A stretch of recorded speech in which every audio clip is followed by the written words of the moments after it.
September 12th, 1918. German machine gunners open fire over no man's land at St. Mihiel. American doughboys crawl through mud and barbed wire as artillery shells turn men into mist and poison gas drifts across the war-torn battlefield. Over 500,000 troops are fighting to the death in one of the most violent battles the world has seen, supported by the largest air armada ever assembled. But let's change one thing. Roaring out of the clouds above the Meuse Valley is something no one understands.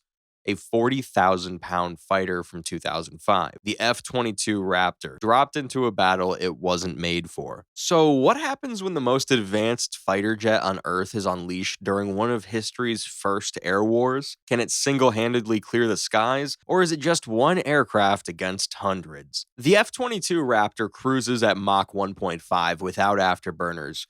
That's 1,100 miles per hour, while the best German fighter of 1918, the Fokker D7, maxes out at 120 miles per hour. The Raptor climbs to 20,000 feet in 2 minutes, while the Fokker needs 18 minutes to reach that same altitude, assuming its engine doesn't give out first. The jet carries a 20mm Vulcan cannon that fires 100 rounds per second. 1 second of fire delivers more destruction than an entire magazine from a World War I fighter's twin machine guns. Those explosive shells will turn wooden canvas planes into confetti. The Raptor's avionics system processes threats faster than a World War I pilot can blink. Its fly-by-wire controls make micro-adjustments thousands of times per second, while German pilots wrestle manually with control sticks that connect directly to the wings. The technological gap spans nearly a century of evolution, and it shows. But we do have a problem. The F-22's radar-guided missiles need something to lock onto, and a wooden biplane barely registers as a blip. The heat-seeking sidewinders look for jet exhaust at thousands of degrees. A World War I piston engine runs cooler than a modern car. The missiles would just circle confused, unable to find a target worth chasing. So, this 5th-generation fighter, designed to kill from behind visual range, is reduced to dogfighting with its gun while only carrying 480 rounds. And that's 5 seconds of continuous fire. The Germans have brought 65,000 defenders to St. Mihiel, protected by squadrons of Fokker D7s, the same plane that scared Allied pilots so much they demanded it be specifically banned in the armistice. These aren't rookie pilots either, but veterans who've been fighting since 1914. Men who can thread their planes through artillery barrages and land on muddy fields by moonlight. Colonel Billy Mitchell commands the Allied Air Force, 1,400 planes including French Spads, British Sopwith Camels, and American-flown DH-4s. Among them flies Eddie Rickenbacker, America's ace of aces, in his distinctive SPAD 13. Dawn, September 12th. The F-22 pilot spots his first targets, a squadron of German observation planes directing artillery fire onto advancing Americans. He pushes the throttle forward while the Raptor accelerates past the sound barrier. The German pilots hear nothing, and so what became their first warning is when the plane beside them explodes. No enemy in sight, just pieces of their wingman falling like rain. The F-22 is already 2 miles away, pulling a 9G turn impossible for any human in a World War I cockpit to survive. And the pilot lines up another pass, but this time he throttles back. Trying to dogfight at Mach 2 against planes flying 80 miles per hour is like using a Formula 1 car to chase pedestrians.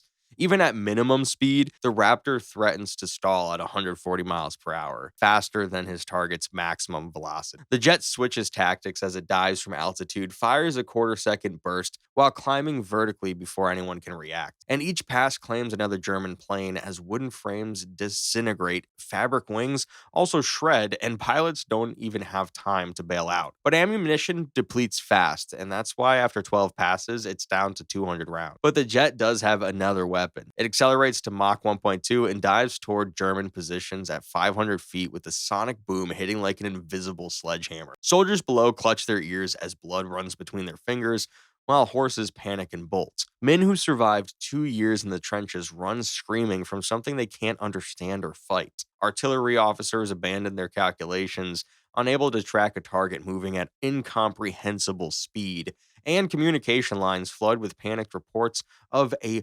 Wunderwaffe beyond German engineering. The pilot makes another supersonic pass over German artillery, sending deafening shockwaves. Entire units abandon their positions, convinced the Americans have deployed an apocalyptic new weapon. Word spreads through German lines that a silver demon, which moves faster than sound, is almost impossible to hit and to escape. Pilots refuse to take off while infantry refuses to advance. The carefully planned German withdrawal turns into a rout. By noon, the F 22 has exhausted its ammunition, leaving the pilot a critical decision to make. He has enough fuel for maybe one more hour of flight, but where does he land exactly? Every airfield is just a grass strip. The Raptor needs 3,000 feet of smooth runway, and landing on a muddy field could destroy the engines, assuming he could even find aviation fuel to ever use those engines again in a world that runs on gasoline refined from coal. He spots a straight road near Allied lines and commits. The landing is rough. The jet's tires, which are designed for modern tarmac, tear up dirt road, but he's down and alive. American mechanics rush to examine this impossible. They find materials that won't be invented for decades: titanium alloys and carbon fiber composites. The jet engine alone operates at temperatures that would melt any metal they know. They can't even refuel it since the kerosene available in 1918 is lamp oil, full of impurities that would destroy the turbines. They can't rearm it because no one has 20mm ammunition, and the cannon's linkless feed system is beyond their comprehension. The F 22 sits useless, a glimpse of the future that can't be maintained or replicated. Yet within hours, every German plane in the sector has abandoned the effort or is destroyed. The St. Mihiel offensive, planned for 3 days, succeeds in one, and American casualties are minimal. German forces are still terrified of the Demon aircraft that they fear might return soon, but it never flies again. Without proper fuel, ammunition, or the massive support infrastructure modern jets require, the Raptor becomes a monument to technological superiority that means nothing without logistics. The pilot can't even share what he does know. What he can teach is like showing calculus to someone learning to count. The F 22 ruled the skies for the few hours it was there, cutting through German planes like there were nothing and turning St. Mihiel into a one sided fight. It terrified the Germans and saved thousands of lives. But its time in the war was short, and once it disappeared, the front lines went back to looking like they always had. The war continues with conventional forces, and Germany still surrenders in November. So the F 22's contribution was decisive for one morning, but irrelevant in the grand scheme. Not much more than a legend whispered in trenches. It could dominate a battle, but it couldn't win a war, and its impact ended the moment it left the field. Or what do you think would happen? What would you like to see next? And if you're curious what would happen if a modern helicopter fought in Vietnam, check out the video on screen now. Thanks for watching.